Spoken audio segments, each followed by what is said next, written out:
everyone, and welcome to the AM News here on Global Television. Coming to you live from Nigeria's capital, Abuja.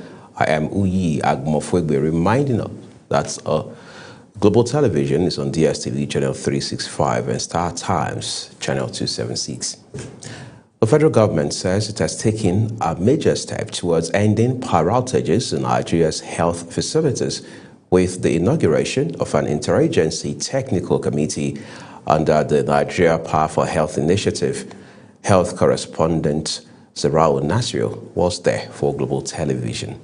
The Interagency Technical Committee is a component of the administrative structure for the Nigeria Power for Health Initiative, NPHI. The NPHI is a collaborative initiative of the Federal Ministry of Health and Social Welfare and the Federal Ministry of Power, designed to provide reliable and sustainable electricity to healthcare facilities nationwide. The committee was gently inaugurated by the Federal Ministry of Health and Social Welfare and the Federal Ministry of Power as part of efforts to guarantee sustainable electricity supply to health institutions across the country. The Minister of State for Health, Dr. Isiaq Salako, performed the inauguration alongside the Minister of Power, Adebayo Adelabu, who was represented by the Permanent Secretary of the Ministry, Mahmouda Mamman. Dr. Salako explained that the initiative is designed to ensure that every health facility in Nigeria enjoys a reliable and sustainable power supply, stressing that effective healthcare delivery is impossible without stable electricity. Beyond providing lighting, most of the machines that we have to use require the electricity. Our storage for vaccines, for drugs, to ensure their integrity requires energy. To ensure that the health of Nigerians is improved significantly, to ensure that In his remarks, the Minister of Power, Adebayo Adelabu, represented by the Permanent Secretary, Mahmouda Mamman, reaffirmed the federal government's commitment to ensuring that no health facility remain in darkness. He noted that energy planning will now be fully integrated into the health sector. The IATC is expected to serve as the engine room of the National Primary Health Power for Health Initiative, providing technical guidance, coordinating implementation across its institutions, and ensuring that agreed interventions are evidence-based, cost-effective, and sustainable. Both ministers commended members of the technical committee for accepting the responsibility and urged them to work diligently to ensure the success of the initiative, noting that reliable power supply to health facilities will save lives and strengthen Nigeria's health system. Zarao Nasir reporting for Global TV News. Thank you, Zarao. Mixed reactions have continued to trail the reported plans for Governor Abba Kabir Yusuf's possible defection from the new Nigeria People's Party to the ruling operating. Global TV correspondent Idris Jibrin reports that movement along the state road leading into the government house has been restricted as authorities take precautions ahead of any official announcement. Less than 24 hours after the speculation broke out, heavy security presence has been observed around the Kano State Government House, with operatives from the Department of State Services and the Nigeria Police Force stationed at key locations to prevent any possible breakdown of law and order. Some residents say it's not unusual in Nigerian politics for leaders to switch parties, especially if it aligns with the interests of their people. Babu laifi ya koma wannan jam'iyyar ya koma wannan jam'iyyar. Dalili kuwa shi ma haka ya tarar. Ainihin shugabanni ba wanda bai tsalle ba akan wannan mutum. They point out that Governor Yusuf's political mentor, Senator Rabiu Musa Kwankwaso, has made similar moves in the past. Others believe the tension surrounding the potential defection is unnecessary and that the focus should be on governance, not party affiliation. We know is I don't want him to go to the APC. Why?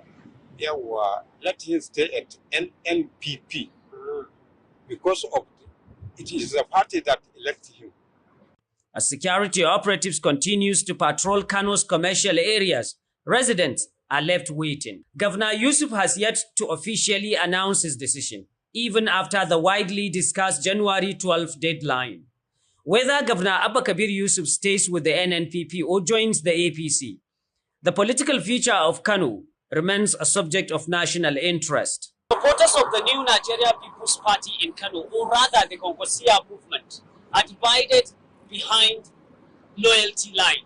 There are those in support of Governor Abba Kabir Yusuf to move to the ruling All Progressive Congress, and there are those who are against the move by the governor to move to the ruling All Progressive Congress. Talking about those who are in support of Rabiu Musa Kwankwaso, this group are actually saying that unless the former governor Rabiu Musa Kwankwaso decided also to move to the ruling All Progressive Congress, they are not going anywhere with the governor. But be that as it may, the people of Kano State are waiting to see whether the former governors, Abdullahi Umar Ganduje and Rabiu Musa Kwankwaso, will once again sit down on the same table to decide the political future of Kano State. From Kano, Idris to bring Global Television News. We appreciate you, Idris. Stakeholders of the All Progressives Congress APC in the meantime in Kano State have called for massive participation in the party's ongoing e-registration exercise, describing it as critical to securing victory in the 2027 general election. A statement issued by Chief of Staff to former National Chairman of the ruling APC, Muhammad Garba, says the meeting resolved that all party members must register and mobilize others, noting that Kano's strong grassroots base and long-standing loyalty to the party position is to lead the exercise nationwide. Party leaders stressed that a credible and verifiable membership database is key to strengthening the party's political structure as well as improving its electoral performance. In a different development, the All Progressives Congress electronic membership registration and revalidation exercise has officially begun in Benue State with a major flag-off ceremony that brought together political leaders and party faithful in the state. Correspondent Felicity Indere reports that Governor Hyacinth Alia launched the digital registration drive in Vandekia local government area. Today's ceremony marks what many describe as a new political chapter for the state, as the ruling party pledges unity, inclusiveness and development through the ongoing e-registration exercise.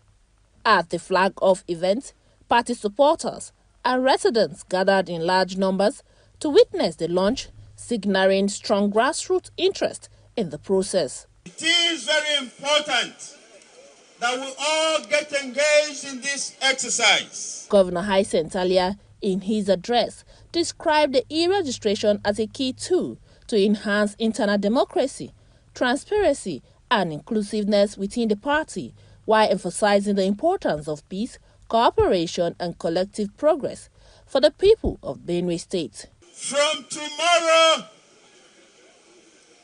all party chairmen in all the 23 local governments, all local government chairmen in all the 23 local governments of the state are living from here to their various local governments, and all specialists who have become specialists after this training of the registration will leave from here, Badede, to go straight to your own various wards to begin this registration statewide tomorrow.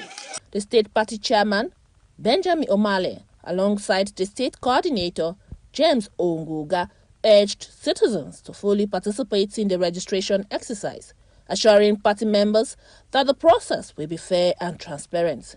The deployment of these three registration agent per ward is deliberately effort to ensure speedy and effective timely completion in line with the next deadline, 31st December 2026.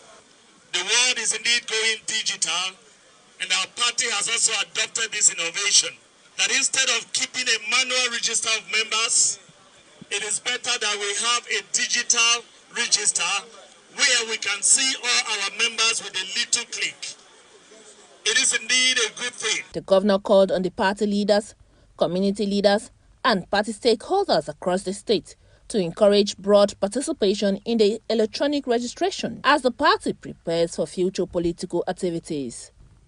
From Vanica local government area, of Benue State. Felicity Ndere reporting for Global Television News. Political tension continues to mount in Rivers State as impeachment proceedings against Governor Siminalayi Fubara and his deputy, Professor Ngozi Odu, dominates the political landscape. Amidst the growing uncertainty, two members of the Rivers State House of Assembly have called for restraint, urging their colleagues to embrace dialogue and political resolution in the interest of peace and stability. Sadia Yakubu has details. The Rivers State House of Assembly has become the center of a deepening political crisis following the formal notice of impeachment served on the governor and his deputy. However, breaking ranks with the prevailing hardline position, Honorable Silvanus Nwankwo, representing Omoma constituency, and Peter Abe of Dagema constituency addressed journalists in Port Harcourt, appealing for a calmer approach. Nwankwo, who is the minority leader of the House, acknowledged that there may be constitutional issues, but stressed that the current situation requires political wisdom and compromise rather than open confrontation. We are here this morning to appeal to the conscience of our fellow colleagues, having listened to so many pleas, calls from our elders and leaders, both within and outside the state, begging for leniency. We are begging, calling our colleagues to reconsider our step and see how this matter can be resolved amicably, even though the governor and the deputy governor has infringed. In the same vein, Peter Abe warned that escalating the crisis could undermine governance in the state. He emphasized the need for mutual understanding, adding that the governor also has a role to play in ensuring a peaceful resolution. We want to plead with our colleagues to please reconsider. This, we have received calls from leaders, from people in Rivers State, outside Rivers State, and we see that you don't raise the axe and swing it as you raise it. So we plead with our colleagues to reconsider, to please reconsider, provided the governor too has a role to play. As pressure mounts from stakeholders within and outside the state for a peaceful outcome, attention now turns to Rivers State House of Assembly to determine whether dialogue will prevail or the impeachment process will run its full course. Sadia Yakubu reporting for Global Television News. Away from Sadia's report now, Tertiary Education Trust Fund, TED has commenced its 2026 intervention cycle, releasing over 6 billion naira to public tertiary institutions nationwide to boost infrastructure, research, and academic development. The announcement was made at a stakeholders workshop for heads of beneficiary institutions in Abuja. Education correspondent Priscilla Obasi now reports. The 2026 Stakeholders Workshop brought together vice-chancellors, provosts, and directors of public universities, polytechnics, and colleges of education from across the country. Executive Secretary of TETFund, Sonny Echono, says the intervention is designed to strengthen infrastructure, expand academic programs, deepen research and innovation, and accelerate digital transformation in public tertiary institutions. He disclosed that university would receive 2.525 billion naira, polytechnics 1.871 billion naira, and colleges of education 2 billion and 56 naira, with over 90% of funds to be released directly to institutions. The primary focus of this engagement is the 2026 disbursement guidelines. Additionally, this session provides an opportunity for meaningful discussions and feedback on the implementation of our year 2025 disbursements. As an intervention agency, our goal is to enhance the impact of these interventions by focusing on performance and strengthening partnerships between the fund and the institutions that we support. Chairman of the Board of Trustees of TETFund, Aminu Bello Masari, charged beneficiary institutions to ensure transparency and accountability, stressing that the funds must translate into tangible benefits for students, staff, and host communities. To this year's engagement and distribution of allocation papers to institutions. The Executive Secretary has addressed all the technical issues. So he came prepared. But I don't think I'm prepared. But I will comment on 2 or 3 issues. Union representatives and regulatory agencies at the workshop commended TETFund's sustained support, noting that prudent utilization of the 2026 intervention funds will be critical to strengthening Nigeria's higher education system and driving national development. Priscilla Obasi, reporting for Global Television News. Thank you, Priscilla. In recent years, internet fraud has grown from a fringe criminal activity into a widespread social challenge affecting communities across the country. Once associated with a small group of individuals operating in secrecy, online fraud has now become more visible, organized, and socially disruptive. Here is Sadia Yakubu's story. The expansion of internet access and smartphone usage has created new economic opportunities, but it has also opened doors for cyber criminals. Many fraudsters exploit social media platforms, emails, and messaging apps to deceive victims, often posing as business executives, romantic partners, or government officials. Unemployment, poverty, and the pressure to achieve financial success have been identified by experts as the major factors driving young people into internet fraud. For some, it is seen as a shortcut to wealth in an economy where legitimate opportunity feel limited. Internet fraud per se can be caused from poverty. Now, the poverty is not based on the teenagers per se, but it's based on the parents. Why do I say the parents? Most African parents, they cannot be able to provide for their wards. The consequences for victims are often devastating. Individuals have lost life savings. Businesses have collapsed and families have been pushed into financial crisis. Beyond financial loss, victims suffer emotional trauma, shame, anxiety, and loss of trust in others. Many are reluctant to report fraud due to fear of stigma or believe that nothing will be done. International victims in particular have reported damaged perceptions of entire communities and countries, further affecting global relationships and opportunities for honest citizens. And people want to either harvest data or harvest information that they can then use for personal gain. So the causes is close to government, and it's also said the consequence also affect those who are innocent. Law enforcement agencies face significant hurdles in combating cybercrime, including limited technical capacities, jurisdictional challenges, and rapidly evolving scam method. While arrests and prosecutions have increased, experts argue that enforcement alone is not enough without addressing root causes. Tackling internet fraud requires a multi-layered approach. Job creation, digital skills training, and youth empowerment programs can provide legitimate alternatives. Public awareness campaigns can help citizens recognize and avoid scams. Stronger cyber law, improved policing, and international cooperation are also essential.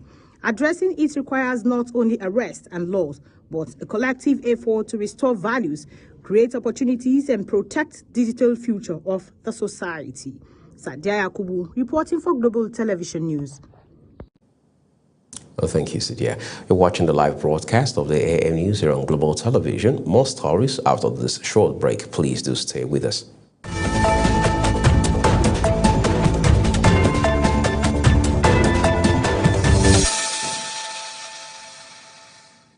The second part of this news broadcast now returns with business.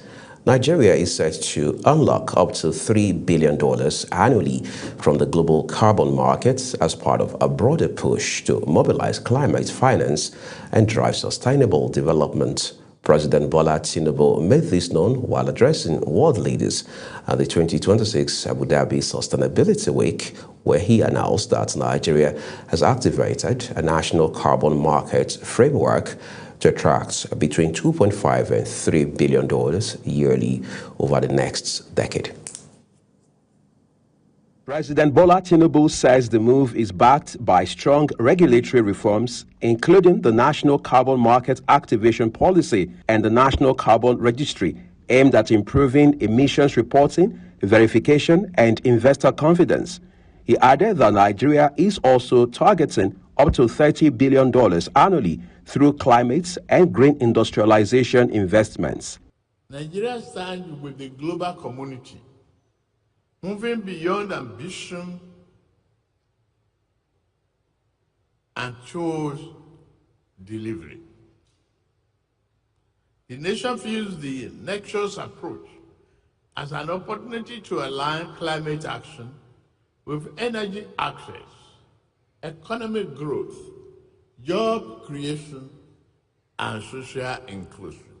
The president further highlighted ongoing energy sector reforms, including the 2023 Electricity Act, which promotes decentralized power supply to rural and underserved communities. He listed key financing initiatives supporting the energy transition, alongside a World Bank-backed program expanding clean electricity access to millions of Nigerians. Nigeria took a major regulatory steps to strengthen our climate governance and sustainability. We adopted the National Carbon Market Activation Policy, NCMAP, and launched the National Carbon Registry to improve our measurement, reporting, and verification, MRV. The system and investor safeguards. As Nigeria pursues net zero emissions by 2060, the president called for stronger global partnerships in technology transfer and innovation, stressing that effective implementation of the carbon market will position the country as a major player in climate finance while delivering economic growth and inclusive energy access. Uyi Agmofwegbe, reporting for Global TV News. Let's turn to the foreign. United Nations Refugee Agency's new chief, Baram Sali, has recalled his own experiences at a refugee-led school while on a visit to Kenya, being his first trip in the role. The former Iraqi president became the first former head of state to run the United Nations High Commission for Refugees at the start of this year. Baram Sali has known torture and the wrenching loss of exile. 4 decades after his own ordeal, he has taken the helm of the United Nations Refugee Agency as it grapples with a funding shortfall and ever-rising needs. He said during his first trip in the new role to Kakuma refugee camp in Kenya that it is a profound moral and legal responsibility heading such a pivotal arm of the United Nations. While in Kenya, he particularly praised the refugees' tenacity, an attribute he noted they have shown even in the face of daunting challenges. Visiting Kakuma, you understand the scale of the problem that we have. And obviously Kenya has been quite remarkable and truly stands out as a model for protection in this troubled region. The scale of the needs are undeniably still very, very high. But when you meet these young people, one is humbled by their resilience and by the commitment that they have to make in it. The Kakuma refugee camp is East Africa's second largest, hosting roughly 300,000 people from South Sudan, Somalia, Uganda, and Burundi. It has been in place since 1992. Uyi Agbomofwegbe, reporting for Global TV News. Let's take a quick look at sports for you. The Nigeria National League, NNL, has postponed the kickoff date for the second stanza of the 2025-2026 Nigeria National League season. The second stanza, which was earlier scheduled to kick off on January 31, will now commence on February 14, 2026. According to a statement released by the Nigeria National League, the change is due to logistical and other circumstances. And that's the much we have for you on the AM News. Thank you for watching. I'm Uyi Agmofwegbe. Starting shortly is Global Morning.